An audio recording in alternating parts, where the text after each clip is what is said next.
하나님의 곱셈. 마가복음 4장 2절에서 8절 말씀입니다.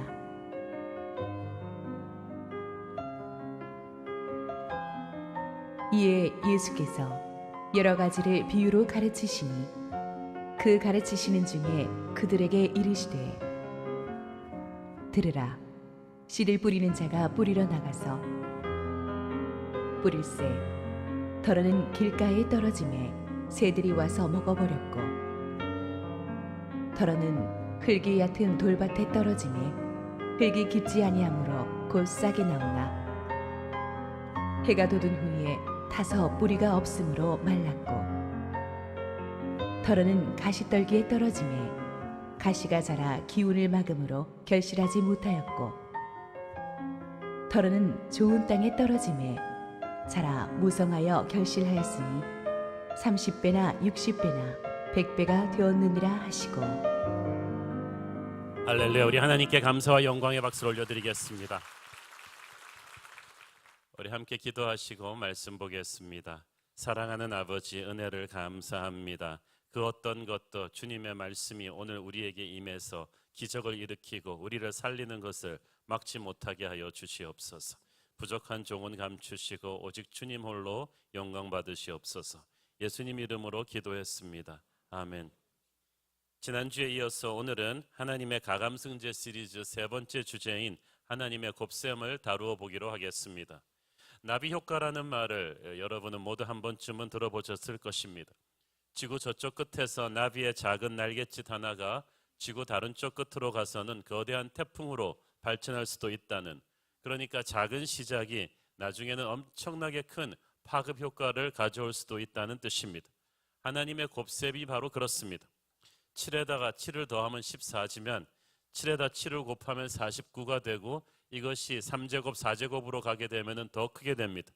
그러니까 더하는 것과는 비교가 할 수 없는 엄청난 파급 효과가 하나님의 곱셈입니다. 성경에 보면 하나님께서 아주 작은 나비의 날개짓 하나 같은 것을 시작하셔서 점점 그걸 크게 하셔서 나중에는 한 가정과 가문과 국가와 민족의 운명을 바꾸고 역사를 바꾸시는 것을 우리가 종종 볼 수 있습니다. 우리는 이것을 하나님의 곱셈이라는 패러다임으로 한번 생각해 보고자 합니다. 오늘의 본문은 예수님이 들려주신 유명한 씨 뿌리는 자의 비유입니다. 여기서 씨 뿌리는 자는 하나님이시고 뿌려지는 씨는 하나님의 말씀입니다. 간단하게 말해서 하나님의 모든 곱셈의 시작은 하나님의 말씀의 씨로부터 시작됩니다. 성경의 시작인 창세기 1장의 천지창조도 그렇습니다. 흑암과 혼돈으로 가득 찼던 세상에 하나님의 말씀의 씨가 뿌려지니까 빛이 생기고 하늘과 바다가 생기고 땅과 동식물들이 생겼습니다. 하나님의 말씀은 작게 뿌려져도 순식간에 엄청난 곱셈의 파급 효과를 가져옵니다. 말씀의 씨를 뿌려서 천지를 창조하신 하나님께서는 그 뒤에도 끊임없이 말씀의 씨를 뿌려서 역사를 경영하셨습니다. 아브라함에게 약속의 말씀을 주셔서 갈대아 우르에서 불러내셨고 그 말씀대로 아브라함의 씨가 바다의 모래처럼 많은 이스라엘 민족이 되게 하셨습니다. 모세를 통해서 주신 십계명의 말씀대로 하나님께서는 이스라엘 백성을 거룩한 나라로 세우셨습니다. 여호수아에게 주신 말씀대로 약속의 땅을 차지하게 하셨습니다. 처음 하나님의 말씀의 씨앗이 뿌려질 때는 정말 이게 될 수 있을까라고 할 정도로 불가능한 비전이었지만 시간이 가면서 그 말씀은 현실이 되었고 놀라운 30배, 60배, 100배의 곱셈의 열매를 맺어서 역사를 바꾸는 것을 우리는 성경에서 계속 볼 수가 있습니다. 그리고 이 땅에 오신 예수 그리스도께서는 말씀이 육신이 되신 분이셨습니다. 예수님이 말씀하시면 물이 변하여 포도주가 되었고 예수님이 말씀하시면 죽은 나사로가 살아났고 거친 파도가 잠잠해졌습니다. 예수님의 말씀의 씨앗을 믿음으로 순종하고 받은 자는 그 사람 자기 자신뿐 아니라 온 주위 사람들의 운명도 변하는 걸 볼 수가 있습니다. 사마리아의 우물가에 한 여인이 말씀을 받으니까 사마리아 온 동네가 복음을 영접하고 예수님 앞으로 돌아오는 역사가 있었습니다. 예수님의 말씀은 이렇게 순식간에 엄청난 사람들의 인생을 바꾸는 거룩한 곱셈의 파급 효과가 있었죠. 중요한 것은 우리가 이 말씀에 이제 어떻게 반응하는가입니다. 말씀의 씨가 좋은 땅에 떨어져야 이 눈부신 곱셈의 축복들을 기대할 수가 있습니다. 8절 읽겠습니다. 더러는 좋은 땅에 떨어짐에 자라 무성하여 결실하였으니 30배나 60배나 100배가 되었느니라 하시고.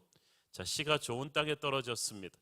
밑에 돌도 없고 농사하기에 좋도록 준비된 땅이라서 아주 쉽고 부드럽게 이 씨를 받아들입니다. 그래서 싹이 트고 줄기가 돋아서 쑥쑥 자라서 30배, 60배, 100배의 열매를 맺었는데 이것이 하나님의 곱셈을, 말씀을 잘 받아들여서 경험한 사람입니다. 이 사람은 남보다 탁월한 능력이 있거나 특별한 행동을 한 것이 아닙니다. 그는 그저 하나님의 말씀과 싸우지 않고 그 말씀을 거부하지 않고 그 말씀을 가장 소중한 것으로 여겨서 잘 받아들인 것뿐입니다. 말씀을 이렇게 잘 받아들이기만 해도 운명이 바뀝니다. 이 말씀이 내 안에 스며들면서 조용히 곱셈의 기적이 일어나기 시작합니다. 천국의 능력이, 천국의 기쁨이, 천국의 모든 것이 말씀을 받아들이는 순간 내 안에서 역사하기 시작합니다. 마가복음 4장 20절을 보십시오. 좋은 땅에 뿌려졌다는 것은 곧 말씀을 듣고 받아 30배나 60배나 100배의 결실을 하는 자니라. 듣고 받았다. 저는 이 말씀을 간단하게 말해서 말씀을 믿고 순종했다라고 표현하고 싶습니다. 말씀은 단순히 공부하는 데 그치지 말고 그걸 그대로 믿고 순종해야 그 능력을 누리게 될 것입니다. 그런데 많은 사람들이 말씀을 받긴 받았는데 더 이상 자기 안으로 들어오지 못하게 막아버려요. 자기 생각과 고집이 너무 많거나 또는 게으르거나 의심이 많거나 혹은 두려움에 사로잡히면 이 말씀을 믿고 순종하는 이 간단한 것을 잘 못합니다. 그러나 성경은 말씀을 듣고 그대로 믿고 순종한 자가 얼마나 놀라운 곱셈의 축복을 누리는지에 대한 기록으로 가득 차 있습니다. 우리의 전문성이 있죠. 그렇지만 우리의 전문성도 벽에 부딪힐 때가 있는데 그때 말씀을 듣고 순종하면, 믿고 순종하면 길이 열립니다. 베드로는 평생 바닷가에서 고기 잡는 전문 고기 잡는 사람입니다. 그러나 그가 밤새도록 노력하고 그물질을 했지만 고기를 잡지 못했는데 예수님께서 깊은 곳에 그물을 던지라고 하신 그 말씀 하나를 믿고 순종했습니다. 베드로는 예수님의 말씀과 싸우지 않았어요. 나는 고기 잡는 사람이고 당신은 목수 아니냐? 당신이 나한테 어떻게 고기 잡는 걸 가르치냐고 싸우지 않았습니다. 주님의 말씀에 그대로 믿고 순종했더니 엄청난 고깃대가 올라와서 자기 배를 가득 채우고 동료의 배까지 가득 채워버리는 만선의 축복을 누렸습니다. 여러분이 전문가라고 자부하는 분야에서 실패하고 망했다면 절망하지 말고 오늘부터 주님의 말씀을 믿고 순종하기를 바랍니다. 불가능하기 힘든 환경 속에서도 말씀을 믿고 순종하는 자에게 복이 임합니다. 요즘 나라 경제가 극히 어려워서 뭘 해도 안 된다고들 합니다마는 하나님의 법은 다릅니다. 아브라함의 아들 이삭 때에 큰 흉년이 천하에 들었습니다. 그래서 이삭은 애굽으로 피신하려고 했습니다. 거기 가서 사업을 하고 농사를 지어야 되겠다고 생각했지만 하나님께서는 애굽으로 가지 말고 이 땅에 그냥 머무르라고 했어요. 이삭이 그 말을 믿고 순종했습니다. 동료 사업주들은 전부 다 경기가 좋은 애굽으로 옮겼지만 이삭만은 흉년인데 이 약속의 땅에 머무르면서 농사를 지었어요. 그랬더니 놀라운 일이 일어났습니다. 창세기 26장 12절 13절 시작. 이삭이 그 땅에서 농사하여 그 해에 100배나 얻었고 여호와께서 복을 주심으로 그 사람이 창대하고 왕성하여 마침내 거부가 되어. 흉년에 농사를 지었는데 살아남기만 해도 이걸 감사한 일인데 풍년 때보다도 더한 100배의 풍작을 거둔 것은 이건 사람의 힘으로 한 게 아닙니다. 온 세상이 불경기인데 말씀을 믿고 순종한 이삭에게만 축복이 왔어요. 천국은 항상 호경기니까 말씀을 믿고 순종하는 사람은 천국과 이 땅을 연결시키니까 그는 하나님의 파격적인 곱셈의 축복을 누릴 줄로 믿습니다. 하나님의 말씀을 믿고 순종하면 기적 같은 치유가 임합니다. 누가복음 7장에 로마 백부장의 하인이 병에 걸려 죽어가고 있었습니다. 백부장의 간청으로 주님이 고쳐주러 집에 오고 계셨는데 중간에 백부장이 하인을 보내서 말합니다. 굳이 오실 것 없이 말씀만 하옵소서. 그러면 내 종이 낫겠나이다. 주님이 그 믿음에 감탄하셔서 그 믿음대로 될 것이라고 선포하셨어요. 그리고 그 즉시로 병이 나았어요. 이 백부장의 믿음은 얼마나 컸던지 주님이 말씀을 주었을 때 그거를 믿고 받은 게 아니라 말씀이 떨어지기도 전에 가서 순종하는 믿음이 있었어요. I am ready. 나는 말씀을 믿고 순종할 준비가 되었으니까 말씀을 주십시오. 그 적극적인 믿음이 기적의 치유를 불러일으켰습니다. 여러분이 병들었습니까? 말씀을 믿고 순종하십시오. 기적의 치유가 일어날 것입니다. 말씀을 믿고 순종하면 수많은 사람들이 몰려오는 사람의 축복도 받게 될 것입니다.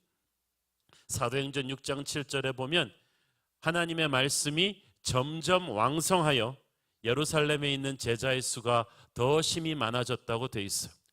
말씀이 점점 왜 왕성해졌겠어요? 그 말씀을 믿고 순종했기 때문에 말씀이 힘을 받아서 30배, 60배, 100배 열매를 맺었는데 사람이 몰려온 거야.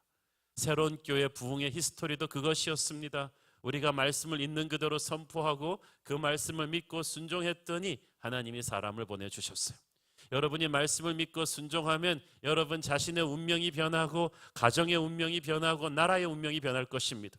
15세기, 16세기 전까지만 해도 독일은 100개가 넘는 작은 공국으로 쪼개진 야만족 출신들의 나라였습니다. 그런데 그 독일이 16세기에 종교개혁을 일으키면서 말씀을 읽기 시작하면서 그 독일은 200~300년 만에 유럽의 세계 최강대국이 되고 말았습니다. 영국은 그 전까지만 해도 바이킹들의 후손이었습니다. 미신과 전설로 가득 찬 곳이었는데 그들이 말씀을 붙잡고 살아나니까 그들은 대영 제국의 영광을 이룰 수가 있었어요. 사랑하는 여러분, 말씀을 붙잡고 믿고 순종하면 우리 안에 곱셈의 기적이 일어날 것입니다. 역사가 바뀌어질 것입니다.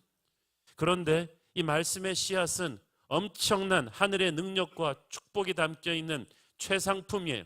이 말씀이 제대로 좋은 땅에서 뿌리를 트기만 한다면 그것은 우리의 개인의, 가정의, 민족의 운명을 바꿀 축복인데 이것이 잘못된 마음밭에 떨어지면 이 곱셈의 축복이 이루어지지를 못해요.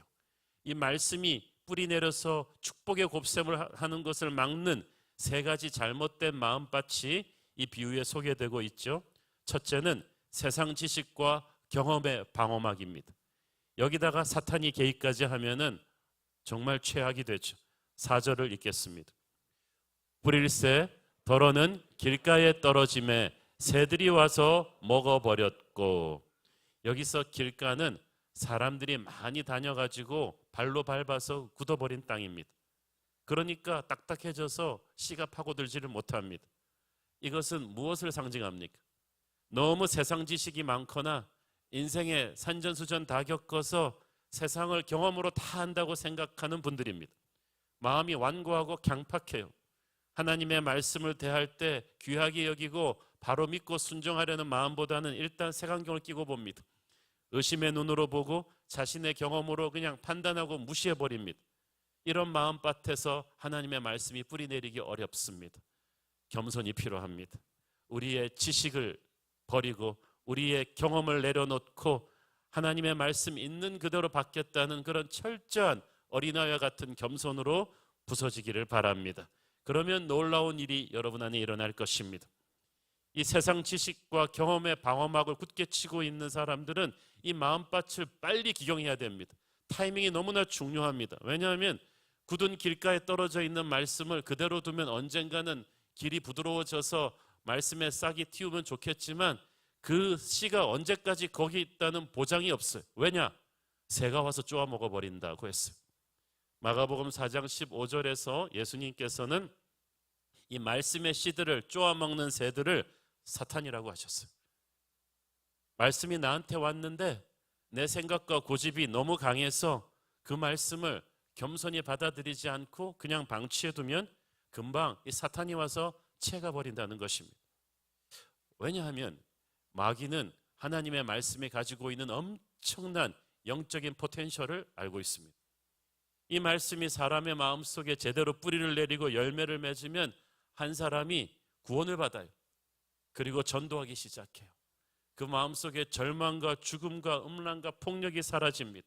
하늘의 평안과 사랑과 기쁨과 지혜가 가득 차면서 그 사람이 변하고 그 사람의 가정이 변하고 그 도시가 변하게 되고 그 나라의 운명이 바뀌게 된다는 것을, 그래서 하나님의 나라가 이 말씀을 통해서 무섭게 확장된다는 것을 사탄은 잘 알고 있습니다. 그래서 사탄의 절대 우선순위는 말씀이 우리 영혼 속에 떨어지는 순간에 빨리 와서 쪼아 먹어버리려고 하는 거예요. 그러므로 하나님의 말씀을 받아서 내 영혼에 쑥 뿌리 내리게 하는 것이 정말 시간상으로 급해요. 내일 미룰 수 있는 게 아니에요. 오늘 말씀을 들었으면 오늘 결단하고 아멘으로 받아들여야 합니다. 그래서 내 영혼 속에 그것이 쑥 들어가야지 마귀가 채갈 틈이 없어지는 것입니다. 저는 여러분의 마음이 항상 부드럽고 깨끗해서 말씀이 떨어지는 순간 즉각적으로 깊이 받아들이게 되기를 축원합니다. 두 번째, 하나님의 말씀이 우리 안에서 축복으로 퍼지게 하는 걸 막는 것은 감정적인 연약함입니다. 5절 6절 읽습니다. 더러는 흙이 얕은 돌밭에 떨어짐에 흙이 깊지 아니하므로 곧 싹이 나오나 해가 돋은 후에 타서 뿌리가 없으므로 말랐고, 여기서는 씨가 흙이 얕은 돌밭에 떨어졌어요. 이 돌밭이 겉으로만 보면 흙 같은데 조금만 파면 밑에 돌이 많아가지고 싹이 나왔지만 뿌리를 내리지 못합니다. 결국은 자결하는 태양열에 말라버립니다. 이것이 무엇인가를 마가복음 4장 16절 17절이 이렇게 표현합니다. 또 이와 같이 돌밭에 뿌려졌다는 것은 이들을 가리킴이니 곧 말씀을 들을 때 즉시 기쁨으로 받으나 그 속에 뿌리가 없어 잠깐 견디다가 말씀으로 인하여 환난이나 박해가 일어나는 때에는 곧 넘어지는 자요. 이런 부류의 사람들은 한마디로 말해서 아주 감정적인 사람들, emotional people, 충동적인 분들을 말합니다. 감정의 기복이 너무 세가지고 이런 분들이 우리 목회자들을 착하게 빠뜨립니다.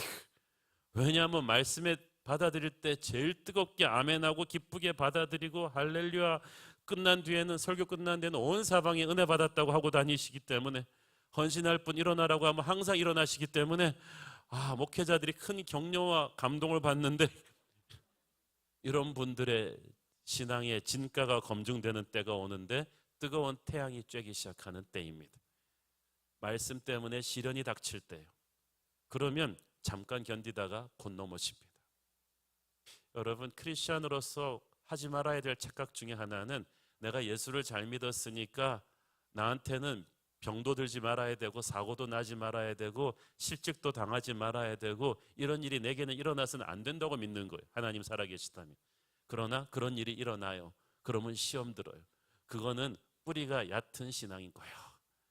왜냐하면 이 시험을 통해서 하나님이 우리의 신앙을 점점 단단한 것으로 만드시기 때문입니다. 조금만 시험 들면 하나님을 원망하는 분들 조심하십시오. 이들이 쉽게 넘어지는 까닭은 신앙에 뿌리가 없기 때문이에요. 우리는 말씀 속에 깊이 뿌리 내린 영성을 가지는 것이 중요합니다. 말씀을 많이 아는 것보다 하나의 말씀이라도 깊이 묵상하고 실천하는 훈련을 계속함으로써 우리의 감정적인 기복을 극복하는 저 여러분 되기를 바랍니다.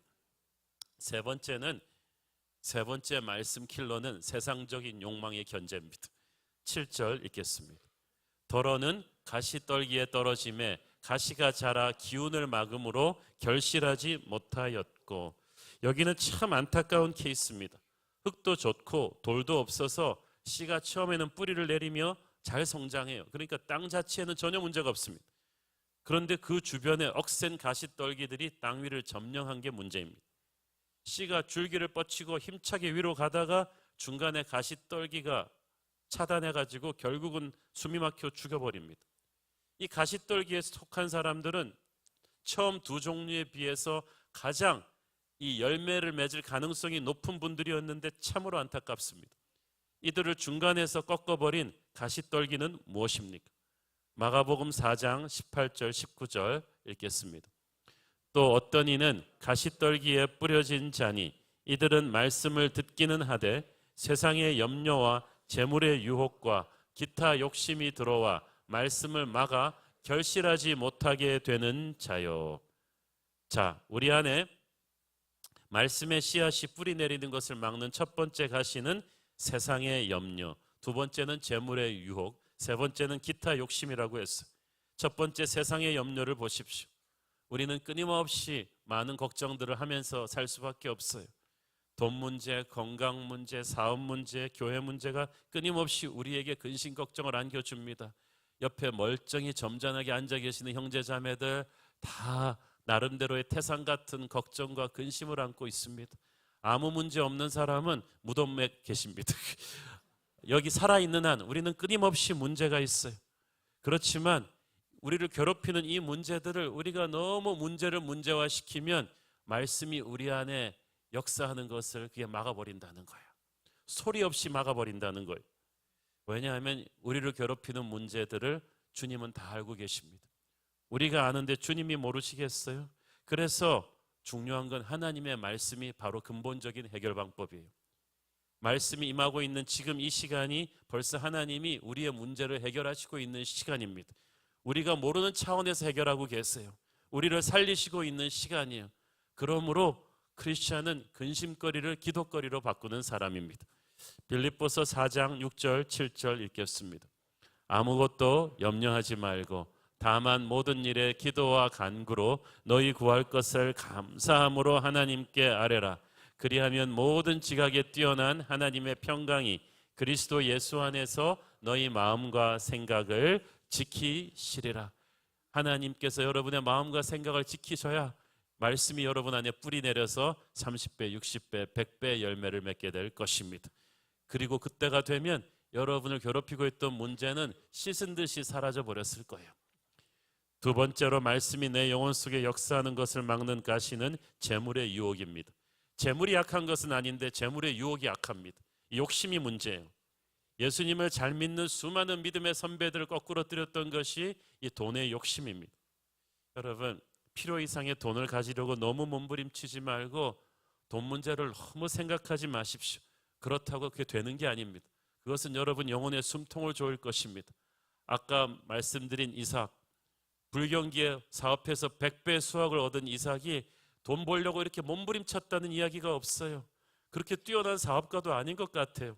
그러나 말씀 안에서 충만히 거하니까 하나님께서 그가 필요한 만큼의 돈을, 하나님의 사명을 이루는 데 필요한 만큼의 돈을 욕심 부리지 않아도 채워주셨어요. 여러분, 아무리 돈 없으면 못 사는 세상이지만 믿음의 사랑이 너무 돈하면 하나님의 말씀이 그 안에서 파워풀하게 역사할 수가 없습니다. 하나님을 믿고 여러분 초연해지십시오. 하나님께서 여러분을 굶기지 않습니다. 말씀이 우리 안에 역사하시는 것을 막는 세 번째 가시는 기타 욕심입니다. 여기서 기타 욕심은 이 세상에서 누릴 수 있는 온갖 종류의 재미죠. 쾌락이죠. 요즘 정말 세상에 재밌는 거 얼마나 많습니까? 이런 부류의 경우는 말씀 듣고 은혜 받는 것도 좋은데 너무 여러 곳에 관심이 많으세요.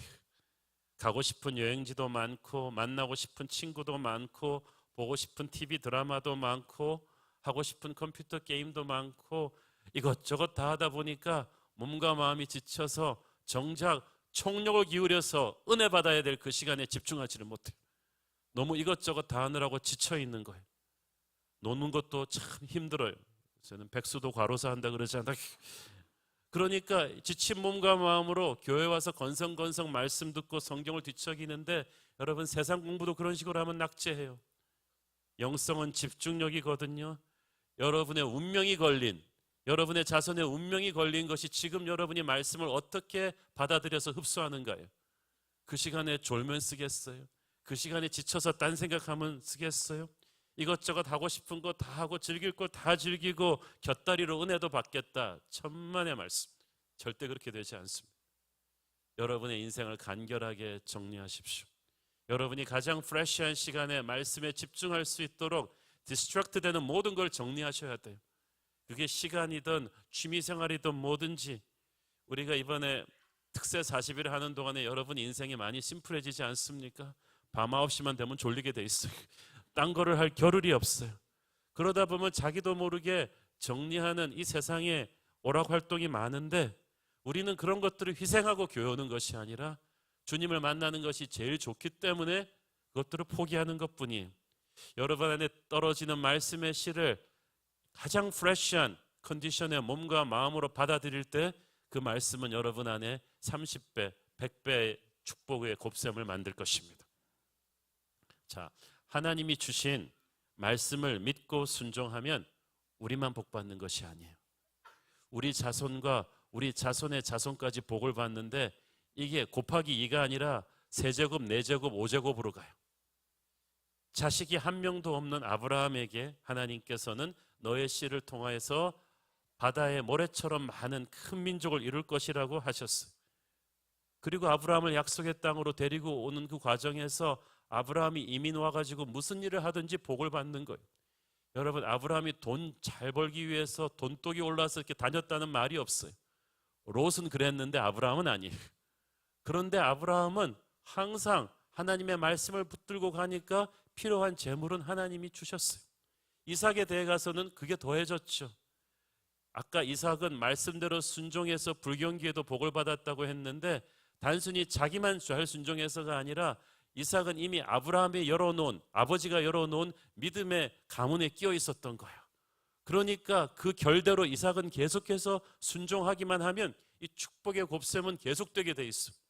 손주 또 야곱 때에 가서는 야곱은 남의 집에 가서 일해도, 삼촌 라반의 집에 가서 일해도 야곱이 손만 대면은 엄청나게 그 가축대가 늘어나는 축복을 주셨어. 야곱의 아들 요셉 때에 가서는 어떻습니까? 야곱은 이미 팔레스타인 최고의 부자였는데 이제 요셉 때에 가서는 애굽 최고의 부자가 돼요. 전 세계 최고의 국무총리가 되면서 일가 70명이 전부 다 VIP 1순위로, 이민 1순위로 초대받아서 애굽에서 정착합니다. 그때 70여 명이 들어갔는데 400년 뒤에 출애굽할 때에는 이 70여 명이 200만이 넘지 않습니까? 무려 2만 배의 성장을 한 거예요. 한 사람 아브라함이 자기에게 주어진 말씀을 믿고 순종하니까 이 가문이 엄청난 축복을 이루는 거대한 민족이 됩니다.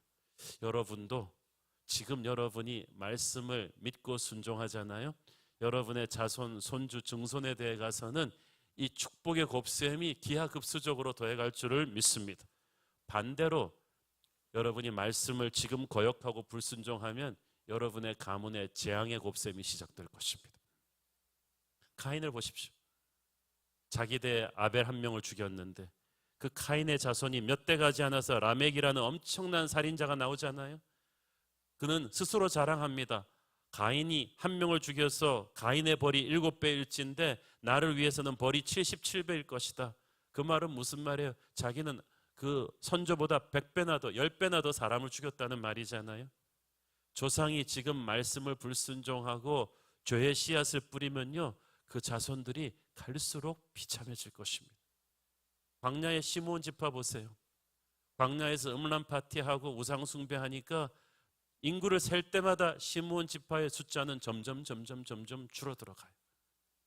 우리가 교육열이 높은 나라지만 자녀들을 위한 진짜 중요한 투자가 무엇인가를 생각하십시오.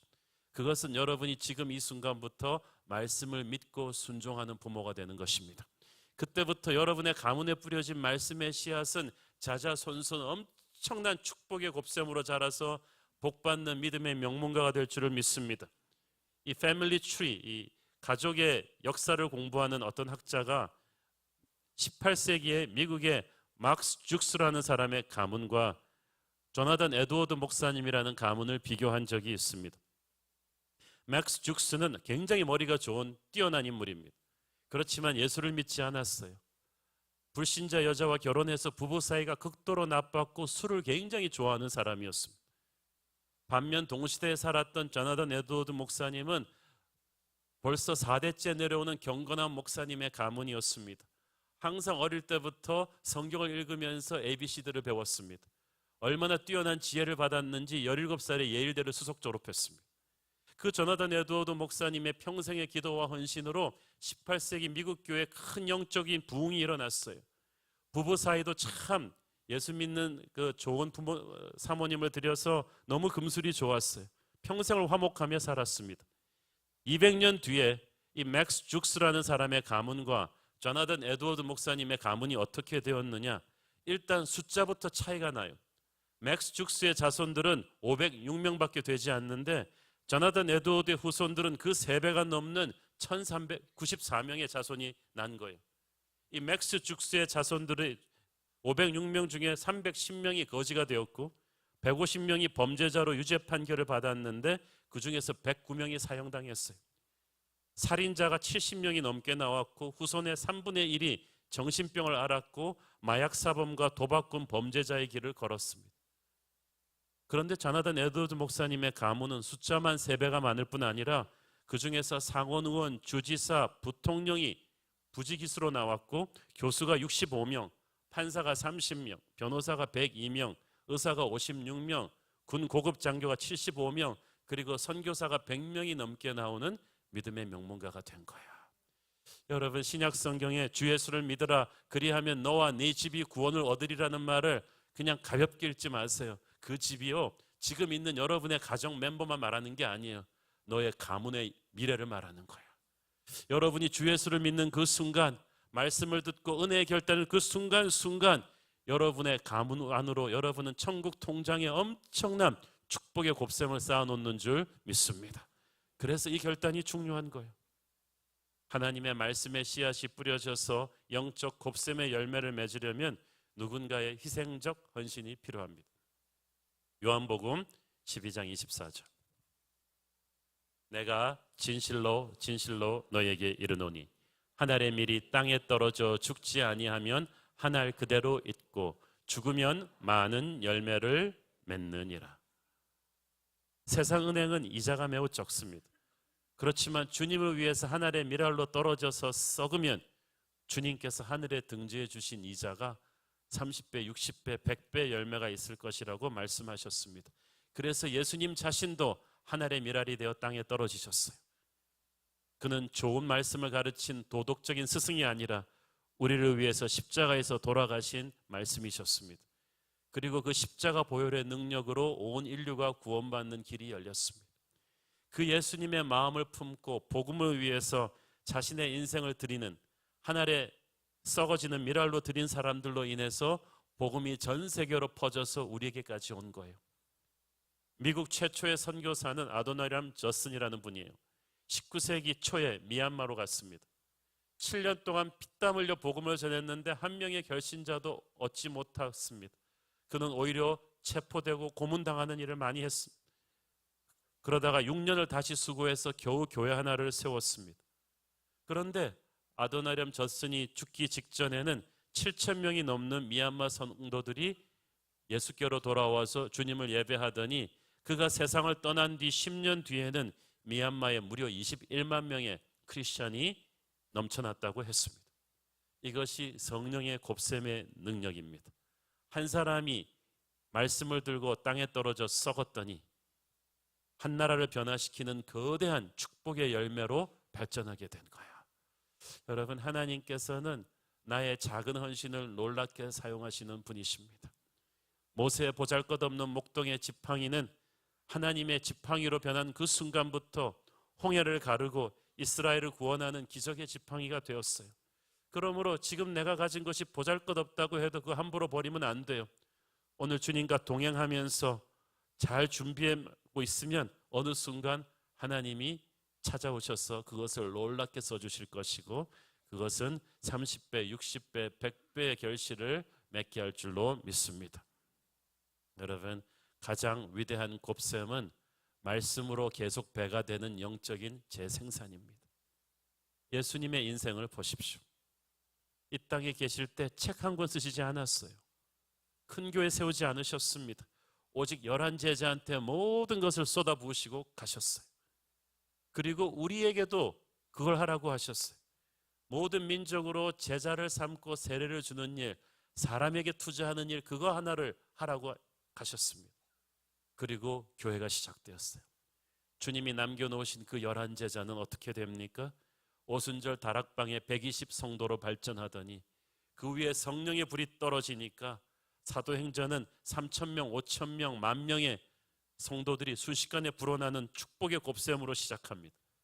70년쯤 뒤인 1세기 말에 초대교인의 숫자가 약 5만 명에 이르렀는데 그 다음부터 매 10년 동안 40% 성장을 근 300년 동안 계속했다고 합니다. 그 300년이 어떤 300년입니까?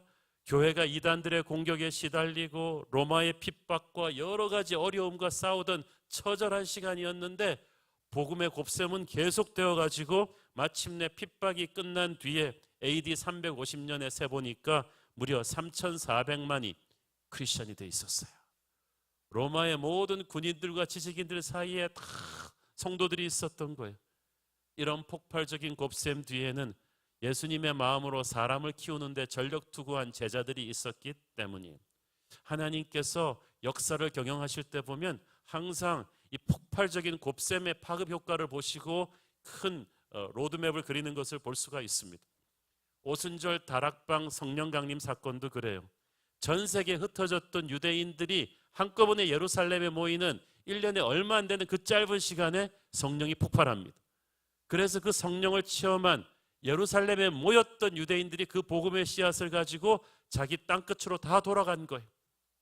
게다가 그 초대교회 바울이 세운 교회들을 보세요. 안디옥, 데살로니가, 에베소, 빌립보 이런 곳들은요, 그 당시 교통과 학문과 무역의 요충지예요. 요즘으로 말하면 홍콩, 타이베이, 서울, 뉴욕, 파리 이런 데를 정확하게 찍어가지고 거기서 복음을 듣고 교회를 세우고 제자를 만들면 순식간에 아시아와 유럽과 아프리카로 제자들이 재생산될 수 있는 곳에서 하나님이 복음의 센터를 세우신 거예요. 여러분, 축복받는 인생을 살고 싶으십니까?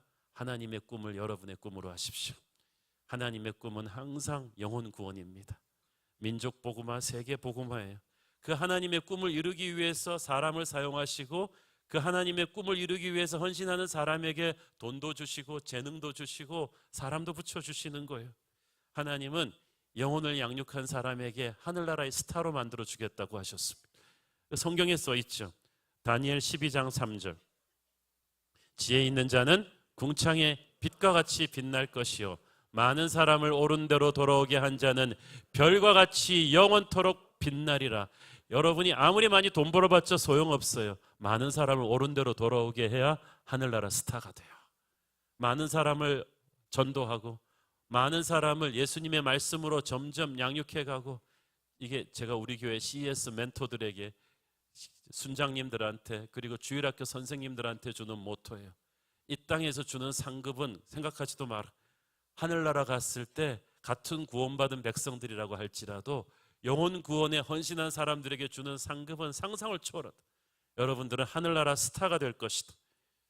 이런 예수님의 꿈을 가슴에 품고 평생 살았던 사람이 바로 바울이에요.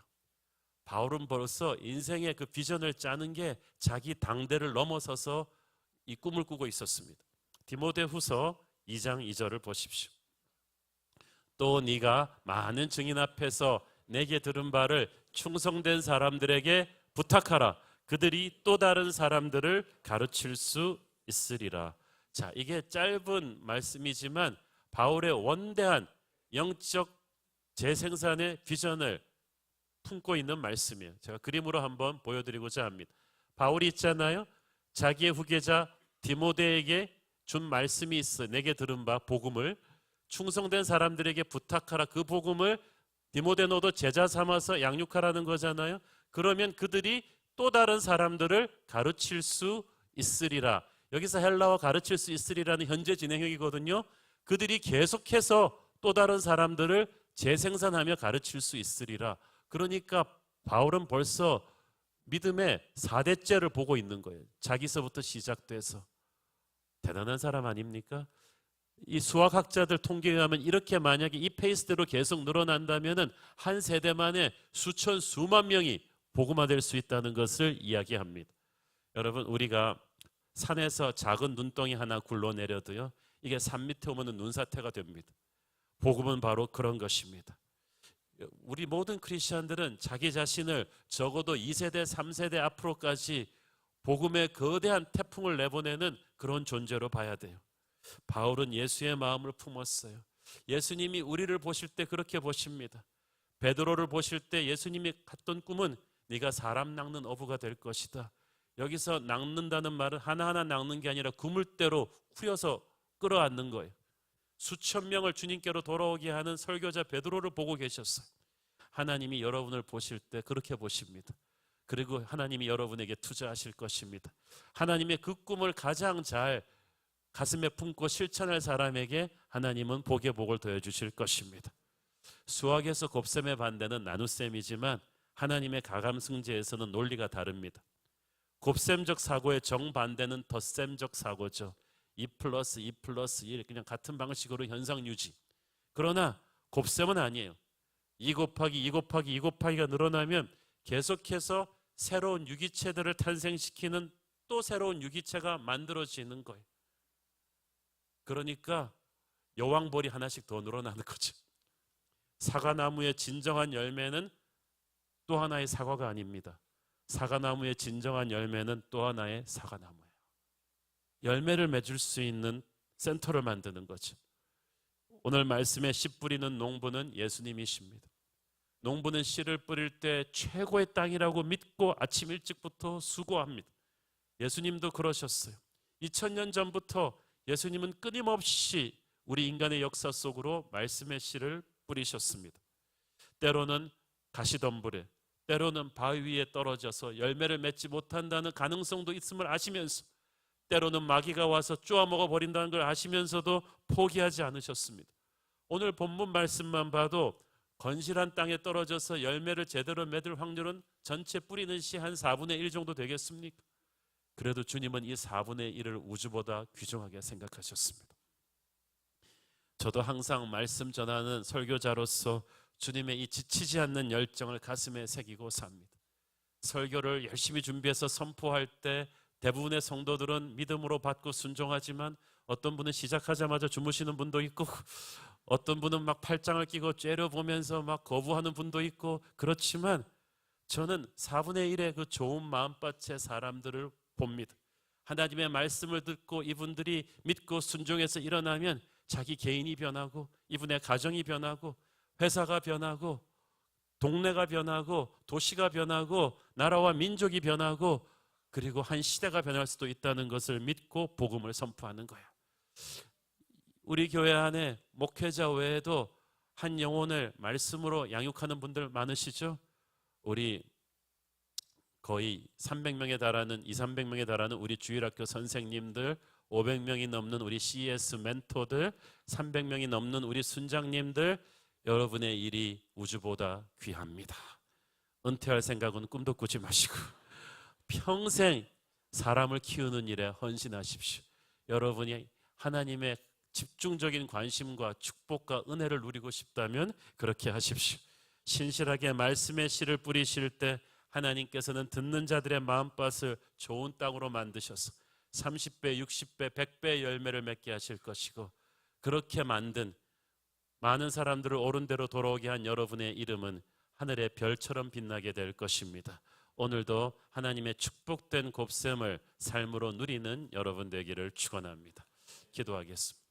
주님 은혜를 감사합니다. 오늘 말씀의 씨를 우리가 제대로 믿고 순종하며 받았을 때 얼마나 많은 축복의 곱셈이 우리 개인과 우리 가문의 미래에 일어나는지를 보았습니다. 우리 나라의 미래도 말씀을 우리가 제대로 받을 때 바뀌게 될 줄을 믿습니다. 주여 축복하여 주시옵소서. 예수님 이름으로 기도했습니다. 아멘.